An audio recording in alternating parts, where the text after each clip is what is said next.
All right, friends, food, fun, and no rules. Talking my language. Those are the guidelines for a certain kind of club with chapters all over the country, but I can't be a member. Because you're not old? I'm not a guy. Well, we'll change the rules. I mean, because you qualify for all of those F words. It's in Maine. It's the Casco Romeo Club, and they meet every single Wednesday. Leanne's here to get Sharon a membership and tell us what this is all about.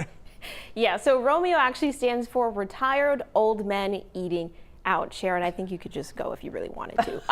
Thank you. I'd have to ask them though. The guy who started this particular group didn't know Romeo clubs had been around for decades all over the country. He came up with the name all on his own, but they've been meeting weekly, and it's about friendship, companionship, and one common denominator between all of them.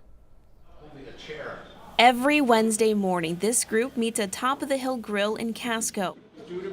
And there's much more on the menu than breakfast for these guys. We never know where the conversation is going to lead. We never seem to run out of things to talk about. Tad Stewart started this little tradition. I started this group back in 2012 with 3 people. We started off going just to each other's house once a week, and then we decided to branch out and go out to eat. Even though not everyone can make it to every breakfast, the group has grown in its 14 years. In the summer months, we get a lot more of our group because right now we're winter, and so they've gone south.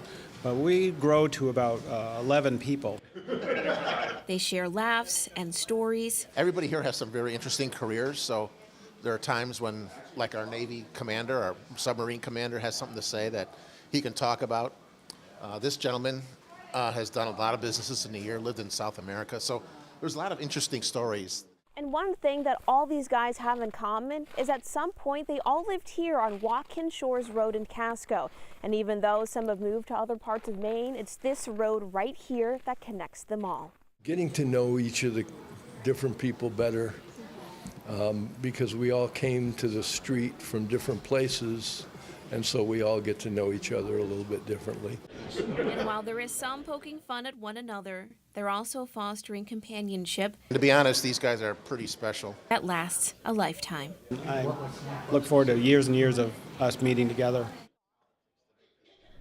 And guys, these guys were an absolute riot to hang out with. I had already eaten breakfast when I went to go shoot this, so they did offer to let me sit down with them, but I would hang out with them again. Yeah, there was a Romeo Club in Harpswell that I got to be a speaker at their luncheon last year. I left my face hurt from laughing. The stories, there's like 35 guys, and they do it once a month. And so those, like you said, the clubs are everywhere, but just a great idea. Yeah. And to get everybody together and have that camaraderie, fantastic. We talk so much about making connections and keeping connections and how important that is for well-being. Yeah. There you go. Yeah, and I think the most fantastic part about it is some of them have moved off of the street, but they still come back to have breakfast and I don't know where everybody lives now, but just the fact that they make the effort. Yeah. All right, we'll find out where they live and get back to us. All right, thank you.